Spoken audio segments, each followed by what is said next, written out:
Put your hand where you think the kidney is. Write that in your books.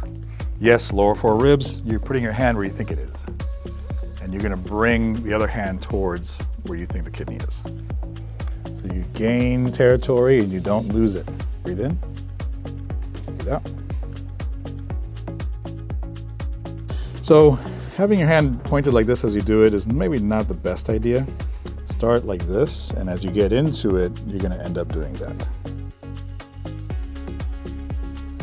Don't feel anything, try to dig deeper. If you don't feel anything, if you think you're in the right place, you kind of feel it, they don't need that work, that's fine. So you can tell them to breathe in, and then just relax, and you're gonna push the air out. Breathe in, breathe out. Hold your breath. Breathe in. So there's the 12th rib, breathe again. There's the spine, out. So you're trying to get deeper, anterior to the 12th rib. You can get up higher, you could try to get up higher, you're not gonna get very far. If you're at the level of the 12th rib, that's QL.